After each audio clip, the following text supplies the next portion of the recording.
Hello students, welcome to my channel.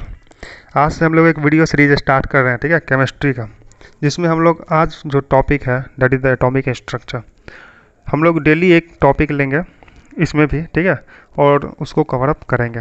ये पूरा chapter ऐसे हम लोगों को कवर करना धीरे धीरे करके। क्या है? Atomic structure. ओके, स्टार्ट करते हैं डायरेक्ट। एटम जो है वह ग्रीक वर्ड है जिसमें दो वर्ड है, A and Tom. A means not, Tom means divisible. तो वैसा पार्टिकल जिसको हम डिवाइड कर ही नहीं सकते हैं उसी को हम एटम बोलते हैं, ठीक है। तो ये तो हो गया इसका मतलब। जॉन डाल्टन साहब ने बोला था जितने भी मेटल है, all metals are made up of extremely small individual particle. Individual जिसको डिवाइड नहीं किया जा सकता है उसी को हम लोग एटम कहते हैं, ठीक है। जितने भी मेटल हैं वो किसका बना होता है? एक्सट्रीमली, बहुत ही ज़्यादा छोटा, जिसको डिवाइड नहीं कर सकते हैं उसी को एटम कहा। किसने कहा? जॉन डाल्टन ने। अब चलिए, जॉन डाल्टन ने और क्या क्या कहा इसके बारे में जान लेते हैं। पहला तो वही लाइन लिख देते हैं फिर से, every element is made up of extremely small individual particle known as atom. कोई दिक्कत नहीं है इसमें। सेकेंड जो बोला उन्होंने, atom can neither be created nor be destroyed. Okay, तो एटम को ना तो हम लोग बना सकते हैं ना ही उसको डिस्ट्रॉय कर सकते हैं, बर्बाद कर सकते हैं। अब देखिए तीसरा जो है, atom of particular element are like. अगर मान लीजिए लोहा, अगर है लोहा का रॉड है तो वह किसका बना होगा? लोहा का एटम से ही बना होगा ना, है ना। तो वही लिखा हुआ है एटम। अब उसमें प्लास्टिक तो आएगा नहीं। तो एटम्स ऑफ पार्टिकुलर एलिमेंट, जो एलिमेंट है वह उसी के जैसा बना होता है, उसी का टाइप से बना होता है, but differ from atom of other element. अब लोहा का रॉड है, एक प्लास्टिक का है, तो दोनों तो डिफर होंगे, लेकिन इस सब का प्लास्टिक वाला एक जैसा होगा और लोहा वाला एक जैसा होगा, वही लिखा हुआ है। ओके, चलिए आगे बढ़ते हैं। Atoms take part in chemical reaction. इसमें बस यही इंपॉर्टेंट एक लाइन हो जाता है। एटम जो होता है, चलिए ये वाला है, atoms take part in chemical reaction to form molecule. तो ये इंपॉर्टेंट है क्योंकि इसमें कन्फ्यूजन करवा सकता है। अब क्वेश्चन मान लीजिए आ गया, molecule part in chemical reaction, गलत हो जाएगा। तो कौन सा पार्टिसिपेट करता है? एटम करता है। बस इसमें यही इंपॉर्टेंट है आई थिंक। ओके, तो बाकी सब समझ गए होंगे। पहला क्या था? Every element is made up of extremely small individual particle, जिसको हम लोग एटम बोल दिए। दूसरा मैंने क्या बोला? एटम को ना तो बना सकते हैं ना ही बर्बाद कर सकते हैं। तीसरा मैंने क्या बोला? एटम जो होता है अगर सेम एलिमेंट का बना होता है, लेकिन दूसरा एटम जो होता है दूसरा एलिमेंट से डिफरेंट होता है। ओके, तो ये हो गया। उसके बाद हमने बोला जो है एटम ही है जो केमिकल रिएक्शन में पार्टिसिपेट करता है, ठीक है। तो ये सब हो गया। अब डाल्टन एटॉमिक थ्योरी पे हम लोग आते हैं, ठीक है। डाल्टन का एटॉमिक थ्योरी क्या कहता है? तो वो law of conservation of mass. इन्होंने ये बोला जो भाई अगर रिएक्शन हो रहा है तो शुरू का जो रिएक्शन है और जो प्रोडक्ट बन रहा है तो उनमें मास का कंजर्वेशन होगा। अगर 10 ग्राम शुरू में है तो बाद में भी 10 ही रहेगा। इन्होंने ऐसा बोला। सही है कि गलत है वो हम लोग बाद में देखेंगे। ओके, फिलहाल उन्होंने ये बोला। उसके बाद एक बात और बोला, law of definite particle. Particle definite रहेंगे, एक तो ये बात बोला। दो चीज़ बोला उन्होंने, क्या था? तो ये क्वेश्चन आ सकता है, डाल्टन का एटॉमिक थ्योरी किस पे बेस्ड है? एलसीएम पे, law of conservation of mass and law of definite particle. Okay, तो एक ये हो गया। अब चलिए, फंडामेंटल पार्टिकल कितने हैं? आप लोग बचपन से पढ़ते आ रहे हैं, इलेक्ट्रॉन, प्रोटॉन, न्यूट्रॉन, ठीक है। तो यही फंडामेंटल पार्टिकल है। अब इसको वन बाय वन हम लोग स्टार्ट करते हैं। सबसे पहले आज जो पढ़ने वाले हैं that is the discovery of electron. तो इलेक्ट्रॉन का जो डिस्कवरी हुआ है वो हम लोग पढ़ने वाले हैं। तो सबसे पहले इलेक्ट्रॉन क्या है इसके बारे में जानना पड़ेगा। अब इलेक्ट्रॉन क्या है इसको जानने के लिए आपको कैथोड रे जानना पड़ेगा, ठीक है, क्योंकि इसी से इसका ओरिजिन हुआ है, ठीक है। अभी आगे अभी आ जाएगा इसके बारे में डिटेल में। तो फिलहाल देखिए कैथोड रे क्या होता है। तो देखिए ये इसके लिए विलियम क्रूक ने एक एक्सपेरिमेंट किया था, ठीक है।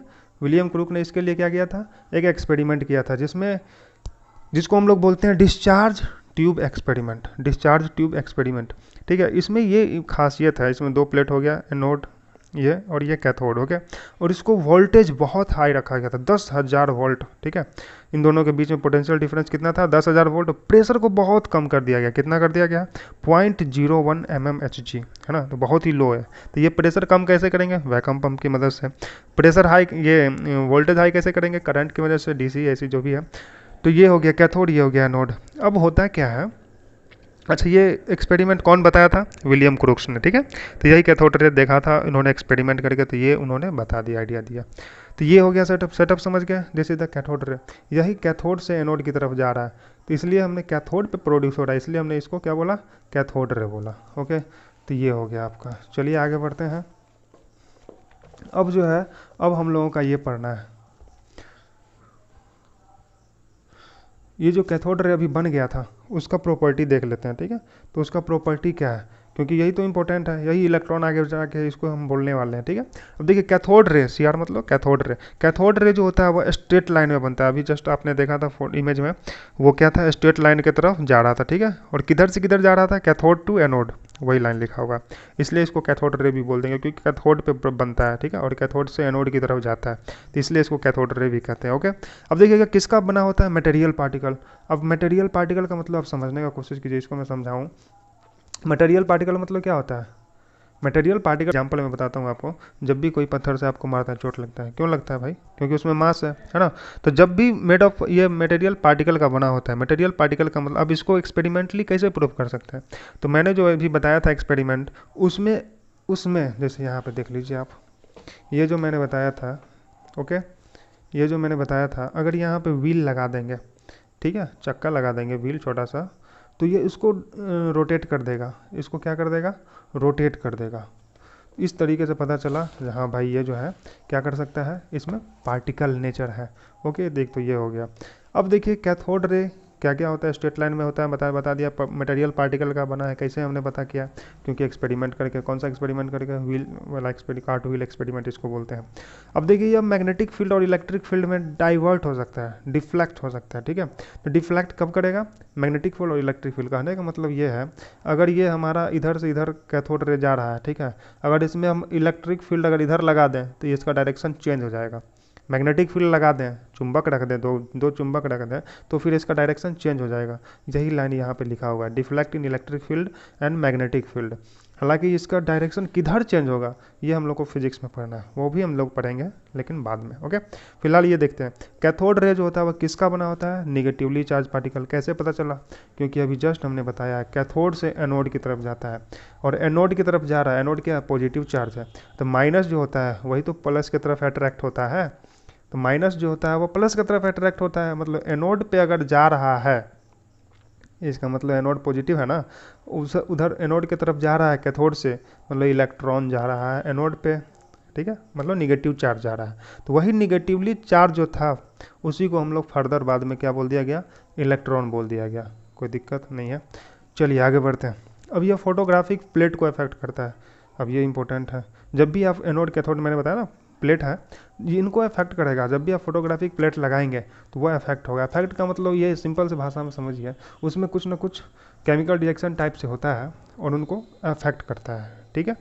चलिए आगे बढ़ते हैं। अब यह जो आयनाइज कर सकते हैं गैस को, तो जैसे मैंने अभी बताया था आपको, जैसे यहाँ पे मैं बना देता हूँ, सिर्फ ये बना देता हूँ, ओके, ये हो गया सी और ये हो गया ए, इधर से इधर जा रहा था, ओके। सेटअप मैं बता सेटअप मैं नहीं बना रहा हूँ। अब देखिए यह आयोनाइज कर देगा, अगर इसमें आप गैस भरिएगा तो इसको आयोनाइज कर देगा। आयोनाइज का मतलब इसको इलेक्ट्रॉन निकाल देगा, ठीक है, इस तरीके से काम करता है ये।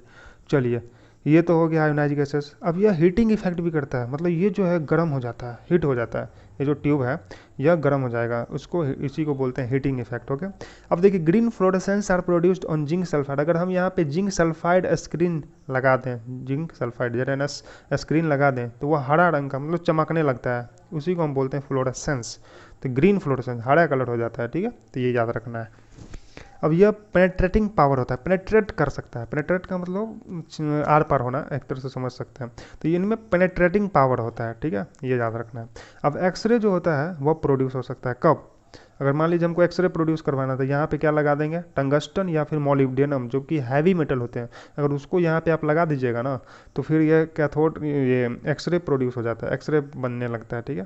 तो एक्सरे का प्रोडक्शन ऐसे होता है, तो ये याद रखना है। अब इसमें पेनेट्रेटिंग पावर है, मैंने बता दिया, एक्सरे बनता है, ये भी मैंने बता दिया। अब कैथोड रे जो बन रहा है, कैथोड रे जो बन रहा है उसका नेचर जो है वह डोंट डिपेंड ऑन, किस पे डिपेंड नहीं करता है। तो मान लीजिए यहाँ पे नेचर ऑफ गैस, इसमें कौन सा गैस लिए हैं, इससे इसका नेचर पे कोई इफेक्ट नहीं होने वाला है, मतलब कैथोड रे हमेशा निगेटिव ही होगा, ओके, वही लिखा हुआ है। फिर से अगर ये कैथोड और एनोड को मटेरियल कौन सा है, लोहा का ले रहे हैं कि आयरन का ले रहे हैं, मतलब जो भी ले रहे हैं, ओके, उससे इसका कोई इफेक्ट नहीं होने वाला है। तो ये हो गया हमारा प्रॉपर्टी। देखिए हालांकि ये सबसे तो न्यूमेरिकल क्वेश्चन बनने वाला है नहीं, आता नहीं है, ठीक है, लेकिन ये बोर्ड के हिसाब से बहुत ही मोस्ट इंपॉर्टेंट है। और प्लस में आप आज ये बेसिक्स हैं, इसलिए आज हम लोग यही बेसिक्स को ले रहे हैं, ठीक है। तो शुरू से लास्ट तक पढ़ेंगे, इसमें सारा क्वेश्चन बनेगा, टेंशन नहीं लीजिएगा। चलिए इलेक्ट्रॉन के बारे में अब हम लोग बात करते हैं, ठीक है, एक एक करके हम लोग स्टार्ट करेंगे। तो आज पहला है that is the electron. Okay, चलिए इलेक्ट्रॉन क्या होता है, तो ये discovered by J J Thomson ने इनको डिस्कवर किया था इलेक्ट्रॉन का। ये तो हो गई पुरानी बात। इसका नाम दिया था स्टोनी, याद कीजिए ना कीजिए कोई बात। अब ये मोस्ट इंपॉर्टेंट है, चार्ज। एक इलेक्ट्रॉन का जो चार्ज होता है वह होता है -1.6 × 10⁻⁻19 कूलम्ब। ओके, तो आप पूरा लिखते चलिए, -1.6 × 10⁻⁻19 कूलम्ब। ओके, तो ये एक इलेक्ट्रॉन का चार्ज है। और एक मोल में कितना होता है, जैसे मोल क्या है, यूनिट होता है ना किसी चीज़ का मेजर करने का।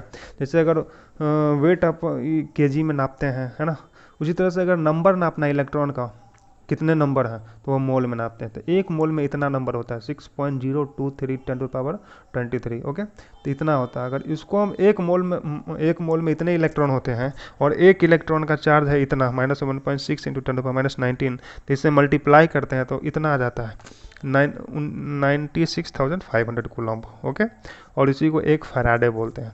तो बहुत ही इंपॉर्टेंट है, क्योंकि ये फिजिक्स में आपका मोस्ट इम्पोर्टेंट, मतलब बहुत ही फ्रीक्वेंटली यूज होगा, तो इसलिए आपको ये याद रखना ही पड़ेगा। कितना है, 96,500 कूलम्ब और एक फैराडे। ओके, तो ये हो गया एक मोल का। अब इसी में कन्फ्यूजन होता है, एक इलेक्ट्रॉन का कितना था, इतना, एक मोल का कितना है, इतना। ओके, तो ये याद रखना है। अब देखिए उसी तरह से जैसे हमने इलेक्ट्रॉन का देखा चार्ज, अब देखते हैं मास। तो मास जो होता है इलेक्ट्रॉन का, एम मतलब मास ऑफ इलेक्ट्रॉन, 9.1 × 10⁻28 ग्राम या फिर -31 kg, ठीक है। और इसको अगर AMU में, मतलब एटॉमिक मास यूनिट में अगर कन्वर्ट करें तो यह हो जाता है 0.00054। ओके, अच्छा यहाँ पे एक चार्ज जो था, मेरा चार्ज कितना था, -4.8 × 10⁻10 ESU। ESU क्या है, इलेक्ट्रोस्टैटिक यूनिट, ठीक है। ये हम लोग इलेक्ट्रोस्टैटिक एक चैप्टर है 12th का, उसमें पढ़ना है, तो उसमें बहुत ही फ्रीक्वेंटली यूज होने वाला है। ओके, फिलहाल आगे बढ़ते हैं। तो मास ऑफ इलेक्ट्रॉन आप समझ गए होंगे। मास ऑफ इलेक्ट्रॉन कितना है, 9.1 × 10⁻28 ग्राम हो गया, 9.1 × 10⁻31 kg। हम इसको याद करते हैं फ्रीक्वेंटली, ठीक है, इसको ईजी है, जो भी आप याद करना चाहे कर सकते हैं। फिर से 0.00054 AMU। ओके, तो ये कितना है, एक मास, मतलब एक इलेक्ट्रॉन का मास है ये। उसी तरह से अगर एक मोल को करना है तो इसको किससे मल्टीप्लाई कर देंगे, इससे जैसे ही मल्टीप्लाई करेंगे तो ये हमारा 0.00054 ग्राम में आ जाता है। देखिए वहाँ पे AMU है, यहाँ पे ग्राम आ जाता है, ठीक है। और इसको मिलीग्राम में कन्वर्ट कर सकते हैं, कोई बड़ा चीज़ नहीं है। अच्छा, AMU में कैसे चेंज करते हैं, इसके लिए मैं आपको एक बता देता हूँ। एक AMU जो होता है वो 1.67 10⁻24 ग्राम होता है, ठीक है। तो ये आपको याद रखना पड़ेगा, 1 AMU इज इक्वल्स टू 1.67 × 10⁻24 ग्राम, ये याद करना पड़ेगा। अब देखिए एक मैंने यहाँ पे बोला मास ऑफ इलेक्ट्रॉन, मैंने बता दिया, लेकिन मोस्ट ऑफ कंडीशन में क्या होता है, हम लोग जो इलेक्ट्रॉन पढ़ते हैं तो इसमें होता है सर ये जो इसमें मास जो होता है इलेक्ट्रॉन का, मतलब मूविंग इलेक्ट्रॉन होता है। इलेक्ट्रॉन स्टेशनरी नहीं होता, मतलब रुका हुआ नहीं रहता है, इलेक्ट्रॉन मूव करते रहता है। अब खुद यहीं पे देखिए, हम लोग अभी पढ़े हैं एक्सपेरिमेंट जो पढ़े हैं उसमें इलेक्ट्रॉन मूव कर रहा था, है ना। तो उसी तरह से अगर मास ऑफ मूविंग इलेक्ट्रॉन निकालेंगे तो m' उसको मान लेते हैं, मास ऑफ मूविंग इलेक्ट्रॉन, ठीक है। m0 जो रुका हुआ मास है, रुका हुआ मास कितना होगा, वही होगा ना जो अभी पढ़े हैं जस्ट। तो वो मास हो गया अपॉन √1 - v²/c²। v क्या है, जिस स्पीड से इलेक्ट्रॉन मूव कर रहा है वो, और c क्या है, स्पीड ऑफ लाइट, कितना होता है 3 × 10⁸ मीटर/सेकेंड। ओके, तो इसको इस सबको पुट कर दीजिए। अभी तक जो हमने पढ़ा है उसमें से अगर न्यूमेरिकल की बात करें तो बस एक यही क्वेश्चन बनता है न्यूमेरिकल पे, ठीक है। अब इस पर हम लोग क्वेश्चन करेंगे, इसका टेंशन नहीं लेने का, कोई इस पर न्यूमेरिकल हम लोग बहुत सारे करने वाले हैं। तो आगे बढ़ते हैं, और आज जो है सिर्फ और सिर्फ थ्योरेटिकल पोर्शन पढ़ रहे हैं, ठीक है। तो देखिए इलेक्ट्रॉन का स्पेसिफिक चार्ज, जहाँ भी स्पेसिफिक वर्ड लग जाए, ठीक है, जहाँ भी स्पेसिफिक वर्ड लग जाए उसमें मास से आप डिवाइड कर दीजिए। जैसे स्पेसिफिक चार्ज है तो इलेक्ट्रॉन का चार्ज हो गया, मतलब ये हो गया E, और मास हो गया m, तो E/m जो होता है उसी को स्पेसिफिक चार्ज कहते हैं। तो वह कितना होगा, इलेक्ट्रॉन का चार्ज का वैल्यू कितना था, 1.6 इंटू 10⁻19 कूलम, माइनस में था। माइनस क्या दिखाता है, क्योंकि इलेक्ट्रॉन निगेटिव चार्ज है, बस इसको माइनस दिखाता है, तो इसलिए हम लोग यहाँ पे सिर्फ और सिर्फ न्यूमेरिकल ये न्यूमेरिक वैल्यू कैलकुलेट करना चाह रहे हैं, इसलिए माइनस को हटा दिया यहाँ पे। और मास तो खैर ये होता है 9.1 इंटू 10⁻28 kg में था, kg में था, ये ग्राम में था, ग्राम में था। ओके, तो ये याद रखना है। तो यहाँ पे भी यूनिट कूलम पर ग्राम हो गया, कूलम पर ग्राम लिखिए या फिर कूलम इंटू ग्राम का पावर -1, समझ रहे होंगे। तो ये हो गया हमारा 1.76 इंटू 10⁸ कूलम पर ग्राम। ओके, चलिए अब स्पेसिफिक चार्ज जो अभी मैंने बोला है इलेक्ट्रॉन का, वो नेचर ऑफ गैस पे डिपेंड नहीं करता है। अब ये कंफ्यूज कर सकता है आपको थ्योरेटिकल क्वेश्चन में, जो भाई नेचर ऑफ गैस अगर चेंज कर देंगे, मान लीजिए वो डिस्चार्ज एक्सपेरिमेंट जो हम लोग कर रहे थे, अगर उसमें गैस चेंज कर देंगे, ठीक है, तो क्या उससे स्पेसिफिक चार्ज डिफरेंट होगा, नहीं होगा, बस ये याद रखना है। अब चार्ज ऑफ इलेक्ट्रॉन जो है वह कौन बताया था, तो आर ए मूलिगन बताए थे, ठीक है। कैसे बताए थे, तो ऑयल ड्रॉप एक्सपेरिमेंट, बस नाम याद रखिए ऑयल ड्रॉप एक्सपेरिमेंट का। ऑयल ड्रॉप एक्सपेरिमेंट क्या होता है, what is the oil drop experiment, तो इसके लिए आप वीडियो देख सकते हैं यूट्यूब वगैरह पे, ठीक है। फिलहाल उतना डिटेल में नहीं है। होता है क्या है, मैं बता देता हूँ ब्रीफली। एक ये बॉक्स होता है, ठीक है, उसमें दो जो होता है डिस्क टाइप से होता है, ऊपर वाला जो डिस्क होता है उस पर ऑयल गिराया जाता है, और उसमें एक छोटा सा छेद होता है, उसी के थ्रू नीचे वाले डिस्क पे तेल गिरता है, ठीक है, और इधर से एक्सरे डाला जाता है, ठीक है, इधर से एक्सरे डाल रहे हैं, ऊपर से तेल गिर रहा है, तो ये आयोनाइज कर देगा एक्सरे को, कुछ इस तरीके से। इधर से हम लोग व्यू करते हैं, मतलब देखते हैं रहते हैं, माइक्रोस्कोप टेलीस्कोप जो भी होगा उसको लगा के, ठीक है। तो इस तरीके से ऑयल ड्रॉप एक्सपेरिमेंट किया जाता है, कोई खास नहीं है। ओके, ठीक है, तो भाई नेक्स्ट क्लास में हम लोग यहाँ से पढ़ेंगे डिस्कवरी ऑफ प्रोटॉन, प्रोटॉन का डिस्कवरी, फिर न्यूट्रॉन का, और कुछ और पार्टिकल है उसका भी हम लोग देख लेंगे। थ्योरेटिकल पोर्शन लगभग इतना ही है, उसके बाद हम लोग न्यूमेरिकल पे मूव करेंगे, ठीक है। हालांकि हम लोगों का टॉपिक वहीं से स्टार्ट होगा, बट हम लोग पहले बेस बना ले, ठीक है। थोड़ा सा एक्सपेरिमेंट ये 11th-12th में भी तो इंपॉर्टेंट होता है ना, तो इसलिए हम लोग पढ़ रहे हैं, ठीक है। ओके, मिलते हैं नेक्स्ट वीडियो में, तब तक के लिए thank you, get connected. Okay.